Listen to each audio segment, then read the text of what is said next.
Sir, जैसे कि हम लोग यूजीसी क्लास चलाते हैं और नेट के लिए सबसे परफेक्ट कोचिंग हम लोग की मानी जाती है, बहुत सिलेक्शन दिए हैं। तो सर आजकल यूजीसी पे एक नया बवाल मचा हुआ है। जी सर। यूजीसी कितना कारगर है, या एक पक्ष इसको अच्छे में देख रहा है और एक पक्ष जो सवर्ण वाले में जो कैटेगरी है वो खराब पक्ष में दिख रहा है, जबकि 14 से 18 तक समानताओं का अधिकार है। तो आप इस पे क्या कहना चाहते हैं, कितना ज्यादा समाज के लिए जोड़ने वाला है कि बांटने वाला है? देखिए सर, जो कहते हैं ना कि कोई कानून खराब नहीं होता, कानून सब अच्छे के लिए बनाए जाते हैं। और देखा गया है कि जब किसी चीज़ में एक्सट्रीम पावर दे दिया जाता है तो उसका दुरुपयोग हो जाता है। जी, हम लोग SC/ST एक्ट को देख ही रहे हैं कि उसमें दुरुपयोग कितना ज़्यादा होता है। बिल्कुल सही। दहेज वाला हम सब के सामने है, इसमें एक्सट्रीम पावर दिया गया और उसका नुकसान हम लोगों को मिलता है। अब आइए इस बिल के बारे में। ये बिल बहुत ज़रूरी था लाना, इसमें कहीं कोई डाउट नहीं है। ऐसे बिल पहले भी ये रूल था, ऐसा नहीं है कि इसमें रूल नहीं था। इसमें दिक्कत दो आई हैं। दिक्कत ये है कि सरकार ने कुछ चीज़ें क्लियर नहीं किया है। बिल में ये बताया गया है कि भाई OBC SC/ST को कास्ट के रूप में डिस्क्रिमिनेट किया जाता है, भेदभाव किया जाता है। तो ऐसे में एक कमेटी बनेगी, वो जांच करेगी। तो ठीक है, अच्छा है भाई, अगर उस पर कुछ रैगिंग हो रही है जाति को लेके या किसी भी तरह से, तो होना चाहिए, ये बिल्कुल सही बात है। लेकिन आप हमें बताइए, अगर आप पूर्वांचल में हैं या UP MP राजस्थान में हैं, तो आपको पता होगा कि OBC में बहुत सी ऐसी जातियां हैं, जनरल से ज़्यादा SC/ST के लोग उनसे डरते हैं। उस बिल में कहीं ये चर्चा नहीं की गई है कि अगर OBC का कोई व्यक्ति किसी SC/ST पे अत्याचार कर रहा हो या किसी तरह का उसको रैगिंग कर रहा हो जाति को लेके, तो उसके लिए क्या किया जाएगा। तो सबसे बड़ा इस बिल में खामी यही है कि इसने ये तो बता दिया कि जनरल का कोई करेगा तो एक कमेटी बन जाएगी, वो फिर जो डीन होंगे वो एक सप्ताह में निर्णय लेंगे, सारी चीज़ें। लेकिन जो आप अगर देखेंगे तो SC/ST पे जो अत्याचार हुए हैं उसमें केवल जनरल नहीं है, उसमें OBC का भी एक बहुत बड़ा वर्ग है। अब तो वो जब करेंगे तो उसका क्या होगा। दूसरा, इस बिल में जो खामी है, जो पहले के बिल में था, इसमें हटा दिया गया है।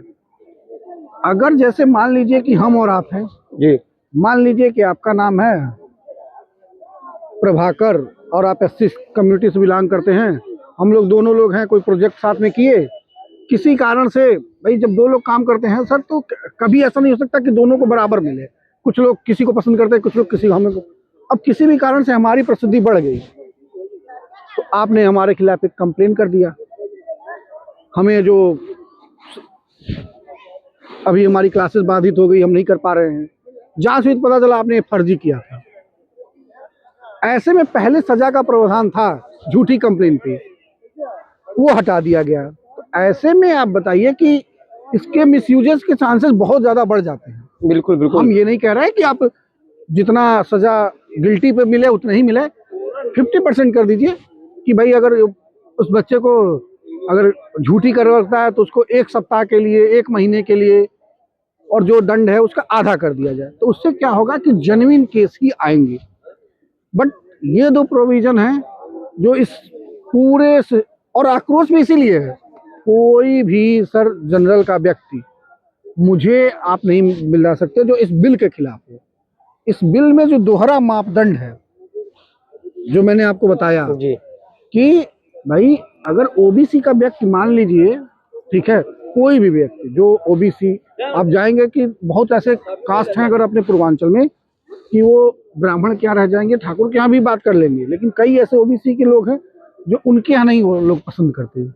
वो लोग जब अत्याचार करेंगे, वो लोग यूनिवर्सिटी में परेशान करेंगे, तो ऐसी कोई कमेटी का निर्णय नहीं। महत्वपूर्ण बात, अब कुछ लोग कह रहे हैं कि भाई जनरल को इस कमेटी में इसलिए नहीं रखा गया कि जिनके खिलाफ है वो उन्हीं को क्यों रखा जाएगा। मतलब बेहुदा लॉजिक है, सीधे शब्दों में बोला जाए तो बकवास लॉजिक है। क्यों? आप रेशियो रखिए ना कि 5 लोग रहेंगे OBC SC/ST के और 1 आदमी रहेगा जनरल का। बिल्कुल सही बात है, ये बात तो बिल्कुल सही है तो कि ये जो 3, अब हमें बहुमत तो आपके पास फिर भी है, लेकिन एटलीस्ट कुछ पॉइंट तो निकल के आ पाएंगे कि भाई जांच हुआ था तो ये चीज। वैसे तो हम भी कह सकते हैं भाई उन्हीं के लोग हैं, तो भाई उन्हीं का पक्ष लेंगे। बिल्कुल भाई बिल्कुल। आप जब ये कह रहे हो कि भाई सवर्ण, तो आप 5 रखो ओबीसी SC ST से, या 4 और 2 कर लो, ठीक है। 7 के कॉम्बिनेशन बनाना आपको तो 5 और 2 का कर लो, यानी सर 7 की कमेटी बना लो एक। बिल्कुल सर। लेकिन ये 3-4 पॉइंट है सर जो इस बिल में मतलब क्यों लाया गया है, किसके कहने पे लाया गया है, ये संदेह कर रहा है। तो पूरा माजरा यही है। तो और सर क्योंकि एक हम लोग बात और हायर है, एजुकेशन हाँ, को पढ़ाते हैं सर, बिल्कुल। मैं 1 मिनट कंप्लीट कर लूँ। तो हम लोग जो ऐसे आपने कहा ना सर कि ये देश किसी के राजतंत्र से नहीं चलेगा, ये चलता है संविधान से। बिल्कुल। संविधान हमें राइट देता है कि कोई किसी के साथ अन्याय हो रहा हो तो हम उसको बराबर लेवल पे लेके आए, बट आज वो पॉसिबल नहीं हो पा रहा है, इसलिए लोग इसका विरोध कर रहे हैं। और मुझे लग रहा है कि सिर्फ जनरल कैटेगरी को नहीं आना चाहिए, सभी लोगों को, जो भी यूनिवर्सिटी के छात्र हैं उन सभी को विरोध करना चाहिए, क्योंकि आज ये जनरल कैटेगरी पे आया है, कल को हो सकता है कोई ओबीसी के लिए भी ऐसा आ जाए, कोई SC के लिए भी लाए।